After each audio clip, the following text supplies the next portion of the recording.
Hello friends, আমি শুভম। এখন যে সিনেমাটা নিয়ে কথা বলবো সেই সিনেমাটা না জুটেছে কোনো হল, না জুটেছে কোনো ওটিটি প্ল্যাটফর্ম, তাহলে কোথায় দেখতে পাবেন?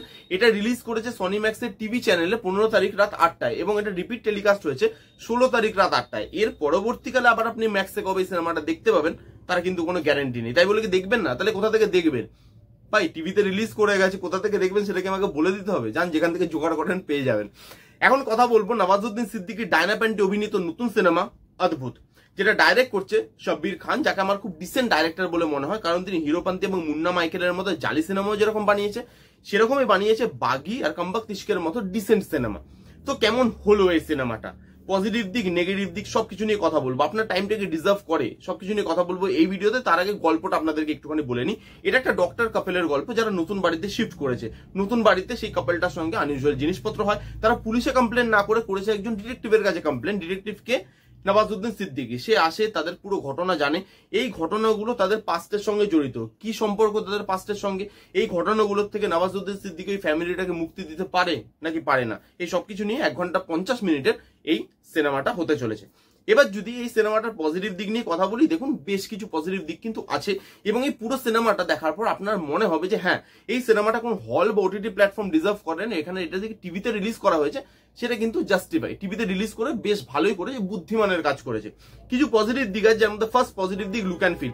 লুক অ্যান্ড ফিলটা চূড়ান্ত। পাহাড়ে শুট করা এবং তার মধ্যে হরর, থ্রিলার, সাসপেন্সের পোর্শনগুলো যেভাবে আসে এবং যেভাবে পাহাড়ের লুক অ্যান্ড ফিলটাকে দেখায় সেটা আউটস্ট্যান্ডিং। জঙ্গল, তার মধ্যে পাহাড়ের রাস্তাঘাট, তার সঙ্গে এই সাবজেক্টটা খুব ভালোভাবে জেল করেছে বলে মনে হয়। লুক অ্যান্ড ফিল সত্যি খুব ভালো, খুব প্রিমিয়াম লাগবে দেখতে। তার সঙ্গে এই সিনেমাটা টেকনিক্যালিও ওয়েল মেড। এখানে লাইটিং এর কাজ বলুন, কারণ এখানে লাইটের একটা বিশেষ ভূমিকা আছে, সেই লাইটটা খুব ভালোভাবে ইউজ করা হয়েছে। এখানে বিজিএম বেশ ভালো, তার সঙ্গে এখানে যে মেকআপ করা হয়েছে সেই মেকআপের কাজও ভালো।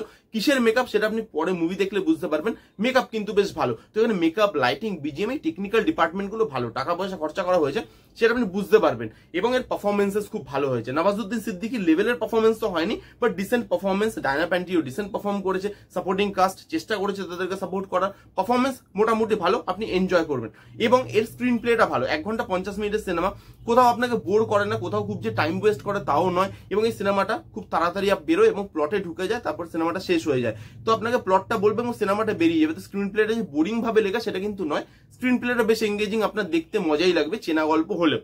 এবার যদি আমি নেগেটিভ দিকে মুভ করি, এই যে বললাম চেনা গল্প হলেও, তার মানে এই গল্পটা এবং এর টুইস্ট এন্ড টার্নস খুব চেনা আপনাদের কাছে। এরকম ধরনের গল্প, টুইস্ট এন্ড টার্নস এর আগে হিন্দি বা হলিউড সিনেমাতে আপনি যে কত দেখেছেন তার কোনো ধারণা নেই। এই গল্পটা আজকে থেকে 10 বছর আগে দেখলে আমার কাছে ভালো লাগতো, কিন্তু এই সিনেমাটা আজকে দেখার পর আমার খুব ব্যাকডেটেড বলে মনে হচ্ছে। এবং এত কন্টেন্ট যেহেতু আমি সারাদিন কনজিউম করি, এই সিনেমাটা আমার কাছে আরো ব্যাকডেটেড। এর যে টুইস্ট এন্ড টার্ন সেগুলো অনেকক্ষণ আগে প্রেডিক্টেবল যে অ্যাকচুয়ালিতে কি হয়েছে। এই টুইস্ট এন্ড টার্নস বলুন, এর যে প্লট বলুন, এর গল্পটা যেভাবে এগোচ্ছে, গল্পটা বেসিক যে প্লট লাইনটা সেটা খুব ওল্ড ফ্যাশন এবং সেটা ওল্ড ফ্যাশন ভাবেই আপনার লাগবে। লাস্টে যখন রিভিল হবে সবকিছু, আপনি ভাববেন যে এটার মধ্যে নতুন কি আছে। তো নতুন কিছু প্রোভাইড করছে এই সিনেমাটা, তা কিন্তু নয়। খুব এক্সপেকটেশন নিয়ে দেখতে বসলে এটা কিন্তু আপনি হতাশ হবেন। নেক্সট হচ্ছে এখানে হরর। এখানে যখন থেকে হরর পোর্শন আছে, সেই হরর পোর্শনগুলো আপনার জন্য কোনোভাবেই ওয়ার্ক করে না। হরর পোর্শনগুলো অ্যামেচারিশ লাগে এবং হরর পোর্শনগুলো দেখতে আপনার বাজে লাগে। এর যে ইনভেস্টিগেশন প্রসেস সেটা খুব অ্যামেচারিশ বলে আপনার মনে হয়, খুব সিনেমাটিক লিবার্টি নিয়ে ফেলেছে।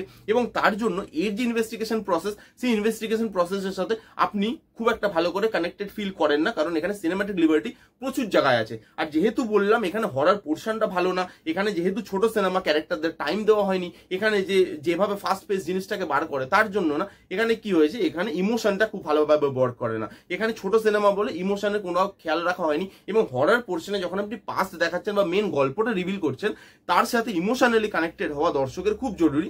এই সিনেমাটা কোনোভাবেই ইমোশনালি কানেক্টেড দর্শককে করতে পারে না। তো এই সিনেমাটার এক কথায় যদি আমাকে রিভিউ করতে হয়, ডিসেন্ট একটা সিনেমা, ওয়ান টাইম ওয়াচ। যদি আপনি ওয়ান টাইম ওয়াচের জন্য টিভিতে বসে বিনা পয়সায় দেখতে চান কোনো সিনেমা, তাহলে এই সিনেমাটা ট্রাই করতে পারেন। ওই যে বললাম ম্যাক্স আবার কবে দেবে তার কোনো গ্যারান্টি নেই, আর কোথা থেকে জোগাড় করবেন সেটা আপনারা জানেন। এই ছিল অদ্ভুত বলে সিনেমাটার রিভিউ। চাইলে আপনারা একবার দেখতে পারেন। টিভিতে যে রিলিজ করেছে সেটা কিন্তু ভালোই করেছে। এই রিভিউটা কেমন লাগলো জানাতে ভুলবেন না। ভালো লাগলে please give it a Thums up, like করবেন, কমেন্ট করবেন, শেয়ার করবেন, চ্যানেলটাকে মাস্ট সাবস্ক্রাইব করবেন। দেখা হচ্ছে নেক্সট কোনো ভিডিওতে। ততক্ষণ bye bye, take care and be safe.